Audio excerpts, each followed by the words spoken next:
समस्त देशवासियों को सुप्रभात, सादर प्रणाम। आज मैं कोरोना से संबंधित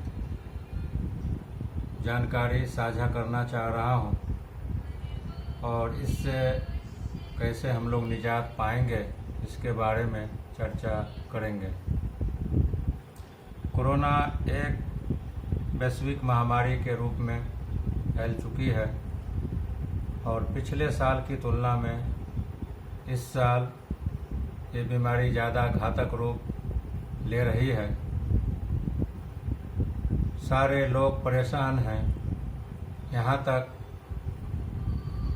कि सैकड़ों डॉक्टर और स्वास्थ्यकर्मी, सफाईकर्मी भी कोरोना के आगोश में आ चुके हैं और उनके परिवार बर्बाद हो चुके हैं। हर रोज़ देश के हर एक ज़िले अस्पताल में, बड़े बड़े मेडिकल कॉलेज के अस्पताल में सैकड़ों लोगों को कि जाने की खबर आती रहती है। बहुत दुख होता है। पिछले साल 6-7 महीना का लॉकडाउन लगा था, बीमारी कंट्रोल में आ गई थी। तरह तरह के प्रोटोकॉल को लोगों को समझाया गया था, लेकिन लोगों के दिमाग में प्रोटोकॉल की तरह तरह की भिन्नता के कारण ये बात आ गई कि कोरोना है कि नहीं है। लोग कंफ्यूज होने लगे। इस कोरोना काल में ही बिहार में चुनाव हुआ, बड़े बड़े सभाएं की गई। बंगाल में चुनाव हो रहे हैं, बड़े बड़े सभाएं हो रही हैं और इधर कोरोना अपना विकराल रूप पकड़े हुए है। सरकार द्वारा वैक्सीनेशन कार्यक्रम भी शुरू किया गया और अब तो 18 साल से ज़्यादा उम्र के बच्चों को भी वैक्सीनेशन किया जाएगा। लेकिन प्रश्न ये उठता है कि कोरोना से हम कैसे निजात पाएं। कोरोना एक स्वास्थ्य से संबंधित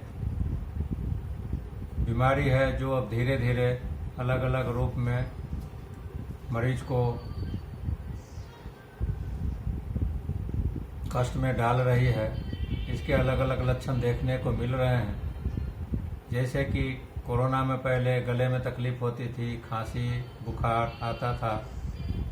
अब पेट खराब भी रहा है, दवा से जल्दी नहीं ठीक हो रहा है। आँख लाल हो जा रही है, जल्दी दवा से नहीं ठीक हो रहा है। और जिन मरीज को ब्लड प्रेशर है, शुगर का तकलीफ है, थायराइड का तकलीफ है, जैसे कोमोर्बिडिटी है, उनके केस में ये बहुत सीरियस रूप ले रही है और उनका जान बचाना बहुत मुश्किल हो रहा है। लेकिन चिकित्सक होने के नाते मैं लोगों को ये आश्वासन देना चाहूँगा कि कोरोना से घबराएं नहीं। यदि आपको कोरोना टेस्ट पॉजिटिव भी आ गया है तो आप होम आइसोलेशन में रहें। एक साफ़ सुथरा कोई घर चिन्हित कर लें, उसमें रहें। लोगों का आना जाना उसमें वर्जित करें। अपना खाना पीना, बाथरूम सब अलग रखें और पॉजिटिव थिंकिंग रखें।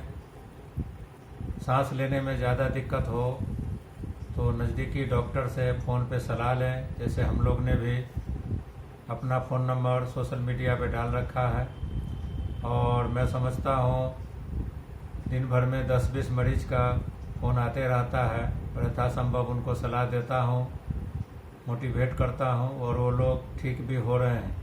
इसमें सकारात्मक विचार आना बहुत ज़रूरी है। बहुत सारे लोग डर जा रहे हैं। डरने के कारण उनकी हृदय गति बढ़ जा रही है, श्वास लेने में तकलीफ हो जा रही है और बीमारी कॉम्प्लिकेट हो जा रही है और उनको बचाना मुश्किल हो रहा है। अब स्थिति ऐसी हो गई है कि देश के किसी भी अस्पताल में न बेड मिल रहा है, न ऑक्सीजन मिल रही है, क्योंकि इतने ज़्यादा मरीज हो गए हैं कि सरकार भी क्या करे, कहाँ से इतना बेड तुरंत तैयार करे, कहाँ से इतना ऑक्सीजन आए। फिर भी सरकार के तरफ से जो यथासंभव मदद हो रहा है, किया जा रहा है।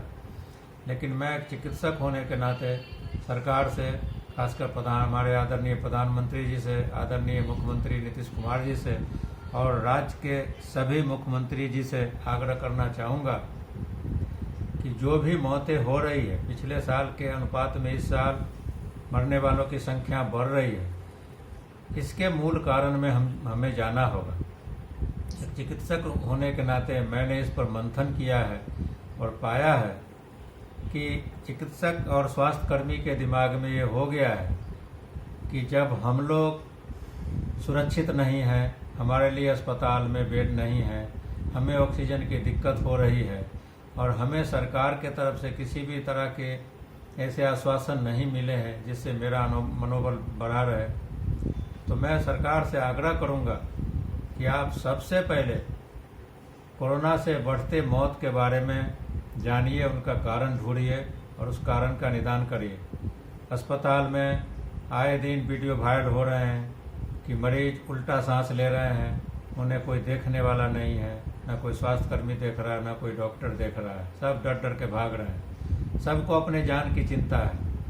हम डॉक्टर हैं, मेडिकल पढ़ाई पढ़ रहे हैं लोगों की सेवा करने के लिए, लेकिन मुझे भी जान का डर है, मुझे भी अपने परिवार की चिंता है कि मेरे बाद मेरे बाल बच्चे का क्या होगा, परिवार का क्या होगा। तो मैं सरकार से विनती करना चाहता हूँ कि आप जितने भी स्वास्थ्यकर्मी हैं, डॉक्टर हैं, नर्स हैं, ब्रोदर्स हैं, स्वीपर्स हैं, पुलिसकर्मी हैं, इन लोगों का स्वास्थ्य बीमा करिए। आप कम से कम 50 लाख से 1 करोड़ के बीच में इन लोगों का स्वास्थ्य बीमा करिए। किसी भी कारण से इनकी मौत कोरोना मरीज के इलाज के दौरान होती है तो कम से कम आर्थिक रूप से इनका दिमाग संतुलित रहेगा, डर भय खत्म रहेगा कि चलो सरकार ने हमारे लिए कुछ सोचा है और हम तन मन से बिना भय के अपने मरीज का इलाज कर पाएंगे। यदि मुझे कुछ होता भी है तो सरकार हमारे परिवार को मदद करेगी और उनके परिवार के बच्चों को पढ़ने लिखने की व्यवस्था सरकार को करनी पड़ेगी। केवल मुआवजा 50 लाख 1 करोड़ देने से नहीं होगा, उनकी पत्नी को सरकारी नौकरी देना पड़ेगा। जब तक डॉक्टर स्वास्थ्यकर्मी का मनोबल ऊंचा नहीं रहेगा, बीमारी के प्रति भय खत्म नहीं होगा, तब तक इस बीमारी से निजात पाना मुश्किल है। अभी मैं समाचार पत्र पढ़ रहा था कि मुजफ्फरपुर मेडिकल कॉलेज SKMCH और सदर अस्पताल में दोनों मिला के 83 वेंटिलेटर हैं और मात्र 3 वेंटिलेटर काम कर रहे हैं। मुझे कोरोना से निपटने के लिए 1 साल का समय मिला, लेकिन कोई भी सरकार इस पर ध्यान नहीं दी। उन्हें केवल चुनाव कराने और सरकार बनाने पर ही ध्यान लगा रहा और ध्यान भी दिए तो हाफ हार्टेड, पूरे दिल से ध्यान नहीं दिए। यदि हम 1 साल में समझदारी से काम लेते, पूरी विधि व्यवस्था के साथ स्वास्थ्य व्यवस्था को मजबूत करते, तो शायद ऐसी स्थिति नहीं आती। खराब स्थिति हो सकती थी लेकिन इतनी खराब नहीं होती। हमें डॉक्टर को, स्वास्थ्यकर्मी को, सुरक्षाकर्मी को सुरक्षित करना पड़ेगा। आए दिन हॉस्पिटल में मारपीट होते रहते हैं कि ऑक्सीजन नहीं है। ऑक्सीजन और अस्पताल, बेड, स्पेशलिस्ट डॉक्टर मुहैया कराना सरकार का काम है, डॉक्टर का काम नहीं। डॉक्टर का काम है इलाज करना।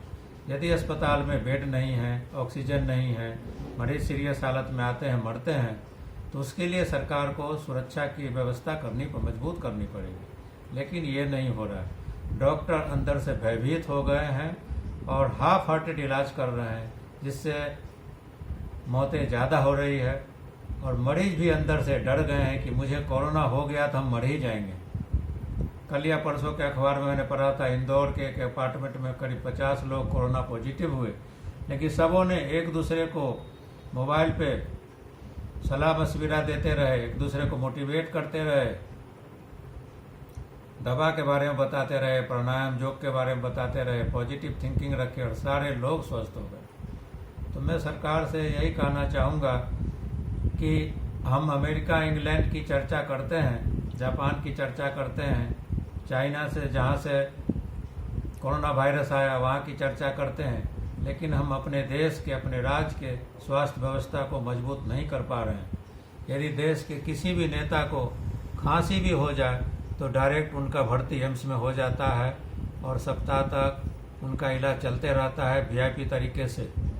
लेकिन हम मतदाता जो आपको वोट देकर चुनते हैं, बहुत आशा के साथ आप पर विश्वास करते हैं। हमारे लिए सदर अस्पताल में स्पेशलिस्ट डॉक्टर नहीं है, प्राइमरी हेल्थ सेंटर में आप मात्र आयुष डॉक्टर के भरोसे काम चलाते हैं। मेडिकल साइंस इतना आसान नहीं है कि आयुष डॉक्टर शरीर की कॉम्प्लिकेसी को समझे और कॉम्प्लिकेटेड मेडिकल साइंस को समझे। वो दवा दे सकते हैं, लेकिन उनको मेडिकल साइंस का उतना ज्ञान नहीं है। वो हमारे सहयोगी के रूप में काम कर सकते हैं। अभी नीतीश कुमार जी, हमारे मुख्यमंत्री जी ने कल सोशल मीडिया पे डाला, आज पेपर में भी आ गया कि हम कोरोना से निपटने के लिए डॉक्टर की भर्ती अस्थायी रूप से करेंगे। अस्थायी रूप से आप क्यों करेंगे भाई? जब विधानसभा के सारे सीट भरे जाते हैं विधायक जी के द्वारा, संसद के सारे सीट भरे जाते हैं सांसद के द्वारा, राज्यसभा के सारे सीट भरे जाते हैं, एमएलसी के सारे सीट भरे जाते हैं और पूरे 5 साल के लिए भरे जाते हैं, तो आप डॉक्टर को और स्वास्थ्य कर्मी को अस्थायी क्यों बहाली कर रहे हैं? आपको अपने घर से पैसा तो देना नहीं पड़ रहा है, जनता का पैसा जनता में लगाना है। कृपा करके आप प्राइमरी हेल्थ सेंटर से लेके जिला अस्पताल से लेके मेडिकल कॉलेज तक हर जगह आप इंफ्रास्ट्रक्चर को मजबूत करिए और जितने भी विशेषज्ञ हैं उन विशेषज्ञ को जिला लेवल पर कम से कम डालिए। और मैं एक ध्यान आकर्षित करना चाहूँगा कि प्राइमरी हेल्थ सेंटर में किसी भी आकस्मिक आपदा से निपटने के लिए, महामारी से निपटने के लिए कम से कम 50 emergency bed, well equipped, oxygen, anaesthetist, ventilator के साथ हो और जिला अस्पताल पे 500 से 1000 इमरजेंसी बेड सारे साधन के साथ सुसज्जित रहे, तभी जाके इस तरह की महामारी से हम आगे भी निपटते रहेंगे। बाकी केंद्र सरकार राज्य सरकार पर दोष देती रहेगी, राज्य सरकार केंद्र सरकार पर दोष देती रहेगी। आखिर मरता तो आपका मतदाता है। केंद्र सरकार एक पिता के रूप में है, राज्य सरकार उनसे जूनियर, उनके पुत्र के रूप में है, और जितने मतदाता हैं वो आपके समझिए कि बाल बच्चे हैं। तो आपको अपने मतदाता को मरते हुए कैसे देखना अच्छा लगता है? जब आपके लिए वीआईपी अस्पताल बने हुए हैं तो आप अपने मतदाता के लिए हर जिले में, हर ब्लॉक में क्यों नहीं अच्छे अस्पताल बना सकते हैं? आखिर पैसा जनता का ही तो लग रहा है। कुछ भी होता है तो आप गरीब आदमी को 4 लाख रुपया दूसरे दिन ही कलेक्टर साहब के द्वारा भिजवा देते हैं। किसी के घर में आग लगे या कोई रोड एक्सीडेंट हो, केवल गरीब पे ध्यान दिया जा रहा है। मध्यम वर्ग के लोग जो कमाते खाते हैं, टैक्स भी देते हैं, वो पूरे 1-1.5 साल से समझिए कि बेरोजगार हो गए हैं, उनका जीना मुश्किल हो गया है। वो अमीर भी नहीं है कि कुछ कर सकते हैं, वो गरीब भी नहीं है कि सरकारी अनुदान वाले लाइन में खड़े हो सकते हैं। जैसे शिक्षा विभाग को ले, शिक्षा विभाग पूरे रूप से चौपट हो चुका है। शिक्षक साहब खाने के लाले पड़ गए हैं, विद्यार्थी का पढ़ाई लिखाई चौपट हो गया है। जो इंग्लिश मीडियम स्कूल है, सीबीएसई बोर्ड से गाइड होते हैं, उनका तो ऑनलाइन पढ़ाई हो रहा है, लेकिन जो राज्य सरकार की बोर्ड से गाइड हो रहे हैं वहाँ कोई कंप्यूटर की सुविधा नहीं है, ऑनलाइन पढ़ाई नहीं हो सकती। गरीब बच्चे पढ़ते हैं, उनका पढ़ाई लिखाई मुश्किल हो गया है। हम जानते हैं कि बीमारी बहुत ख़राब है, एक दूसरे से बीमारी फैलता है, एक आदमी 10-20 आदमी को चपेट में ले सकता है। लेकिन सोशल डिस्टेंसिंग की तरह हम शिक्षक को एक क्लास में 10, 20, 25, 1 मीटर 2 मीटर की दूरी पर रख के ट्यूशन पढ़ाने की अनुमति तो दे सकते हैं। कम से कम 5-10 बच्चे को तो एक क्लास में ट्यूशन पढ़ाने की अनुमति दे सकते हैं। इससे बच्चे की पढ़ाई भी हो सकती है और शिक्षक को 2 रुपया मिलेगा भी, उनका जीवन यापन भी चलेगा, उनका परिवार भी चलेगा। मैं भारत सरकार से आग्रह करना चाहता हूं, खासकर स्वास्थ्य मंत्री श्री डॉक्टर हर्षवर्धन जी से और हमारे डॉक्टर परिवार के वरीय सदस्य डॉक्टर संबित पात्रा जी से और बिहार प्रदेश अध्यक्ष भाजपा डॉक्टर संजय जायसवाल जी, जो हम लोग के सीनियर भी हैं, और उनसे मैं रिक्वेस्ट करना चाहता हूं कि जिस तरह आप मेडिकल कॉलेज की फीस निर्धारित कर दिए हैं कि प्राइवेट मेडिकल कॉलेज में कम से कम 60-70 लाख से लेके 4.25 करोड़ तक 4.5 साल के फीस लिए जाएंगे, लेकिन पिछले साल से अभी तक जो बच्चे मात्र 2-3 महीना क्लास किए हैं एक साल में, उनके भी मेस चार्ज 25,000, 20,000, 15,000 लिए जा रहे हैं, हॉस्टल चार्ज लिए जा रहे हैं। आप लोग कृपा करके इस पर भी ध्यान दीजिए। कोई भी अपने बच्चे को मेडिकल कॉलेज में पढ़ा रहा है, इसका मतलब वो करोड़पति नहीं है। वो अपने बच्चे को इसीलिए पढ़ा रहा है कि कल वो बच्चा अपने पैर पर खड़ा हो जाए। वो बैंक से लोन लेके, मित्र मंडली से पैसा लेके, आपस में इधर उधर करके वो बच्चे को पढ़ा रहे हैं। लेकिन आप लोग डॉक्टर होते हुए भी डॉक्टर के परिवार की परेशानी नहीं समझ रहे हैं। आप देश के तमाम private medical college, engineering college के प्रिंसिपल, चेयरमैन को आदेश दीजिए कि बच्चे जितने दिन हॉस्टल में नहीं रहे हैं, जितने दिन मेस में खाना नहीं खाए हैं, उनका फीस माफ़ किया जाए। आप खैर ट्यूशन फीस माफ़ नहीं कर सकते हैं क्योंकि ऑनलाइन आपने पढ़ाई करवाए हैं। टीचर को आप हटा नहीं सकते, टीचर को आप रखे हुए हैं, पेंशन वेतन दे रहे हैं। लेकिन हॉस्टल में जो बच्चा नहीं रहा उसका फीस क्यों? बच्चा एसी का यूज नहीं किया, उसका बिजली का 2-3 हज़ार महीना क्यों? जो बच्चा खाना नहीं खाया 8-10 महीना, 11 महीना, उसका खाने का 15-20 हज़ार रुपया क्यों? तो आप लोग से निवेदन है कि आप केवल अस्पताल के बेड बनाने पर ध्यान नहीं दीजिए, आप वहाँ इंफ्रास्ट्रक्चर को मजबूत कीजिए, डॉक्टर दीजिए, स्पेशलिस्ट डॉक्टर दीजिए, डॉक्टर को जीवन बीमा देके उनके परिवार को सुरक्षित करके, उनके ज़िंदगी को सुरक्षित करके आप भय खत्म कीजिए कि डॉक्टर तन मन से मरीज का सेवा करें। हम डॉक्टर का एक ही काम है, अपने मरीज के लिए जीना, अपने मरीज के लिए मरना। हमने वही पढ़ाई पढ़ी है, हमने हिप्पोक्रेटिक ओथ में भी लिया है कि हम मरीज के लिए ही जिएंगे, अंतिम सांस तक मरीज की सेवा करते रहेंगे। लेकिन सरकार के तरफ से हमारे परिवार को, हमको सुरक्षा आर्थिक सामाजिक तौर पर मिलना चाहिए। जय हिंद, जय भारत।